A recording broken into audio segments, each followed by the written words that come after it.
Hola, ¿qué tal? ¿Cómo estás? Espero que muy bien. Vamos a continuar con la clase de programación estructurada. Lo que vamos a ver ahora es cómo podemos definir tipos. ¿A qué me refiero con esto? A que yo puedo nombrar un tipo de dato a mi gusto. Es una conveniencia del lenguaje C, ¿de acuerdo? Y lo puedo hacer con un tipo de dato simple o estructurado, ¿de acuerdo? Esto es conveniente cuando el nombre del tipo de dato consta de varias palabras. Por ejemplo, bueno, la sintaxis es utilizar la palabra reservada typedef, el tipo ya existente y ahora el nombre que vamos a utilizar. Por ejemplo, yo puedo decir que ahora un signed long int le vamos a llamar uint32, uint32. De esta manera, cuando yo quiera definir una variable, la puedo definir utilizando el unsigned long int para definir la variable población, o puedo ahora utilizar el tipo o el nombre del tipo que definí, que ahora va a ser uint32 para definir la variable población, o para definir en este caso un arreglo que se llama población por estado con 10 elementos, de acuerdo, del tipo uint32, que es el equivalente a un unsigned long int, de acuerdo. Ok, no aplica para arreglos de esta manera, es decir, yo no puedo poner un typedef y poner aquí float, dejar aquí por ejemplo la longitud del arreglo vacía y poner float array. ¿Por qué razón? Porque float entre con los corchetes vacíos no es ningún tipo de dato válido. Si quiero hacerlo, o si yo quiero por ejemplo nombrar un tipo de dato que corresponde a un arreglo, lo tengo que hacer ahora de esta manera, indicando el tamaño en nuestro nombre. Por ejemplo, yo voy a tener que indicar typedef float, aquí el nombre que quiera yo utilizar, que se llama 15 floats, y al final ahora sí voy a indicar que va a ser un arreglo de 15 floats. De esta manera yo puedo indicar la variable average, que es del tipo 15 floats, que en realidad es un arreglo de 15 elementos de tipo float, y yo puedo acceder a cada uno de ellos a través de su índice, de acuerdo, como en este caso una asignación.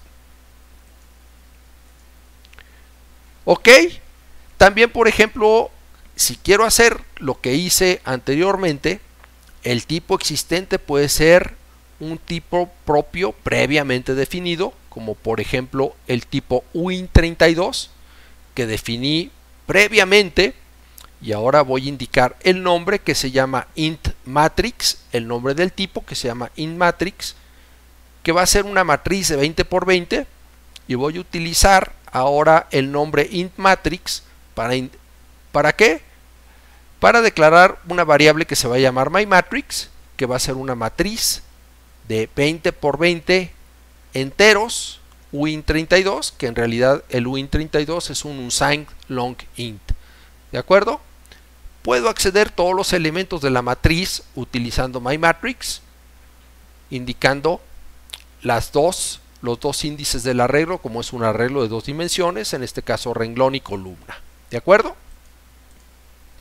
Ok, también por ejemplo lo puedo hacer con tipos struct existentes.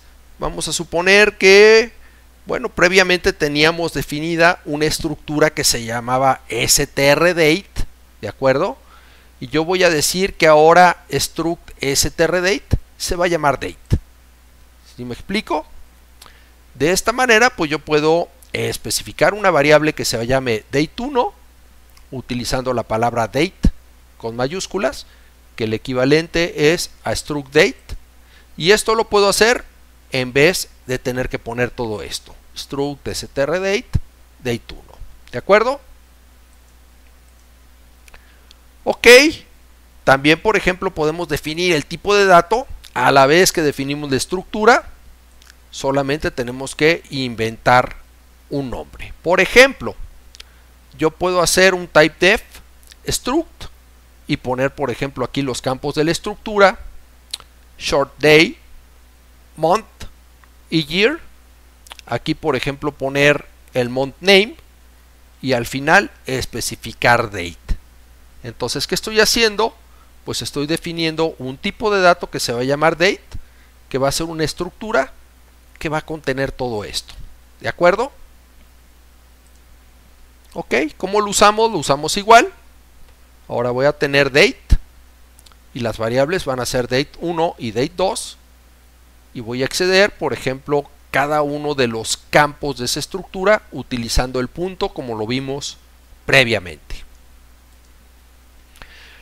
Esto mismo lo podemos llevar a las enumeraciones que también ya estuvimos viendo. Por ejemplo, puedo utilizar un esquema sin definición de tipos conocido.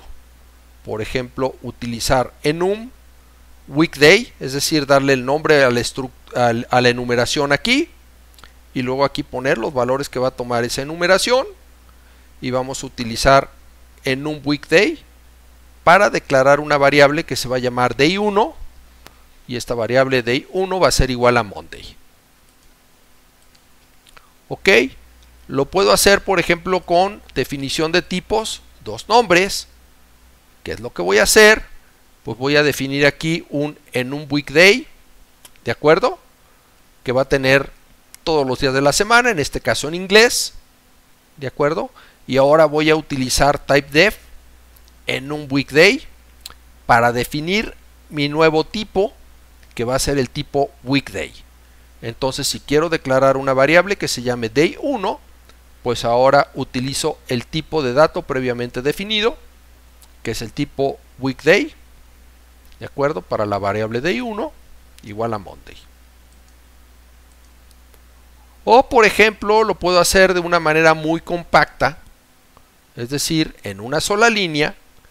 Yo utilizo typedef enum, entre llaves pongo todos los días de la semana en inglés y al final pongo weekday.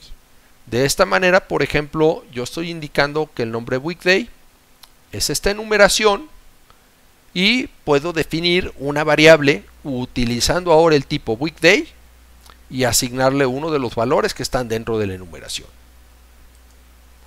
Ok, al fin terminamos.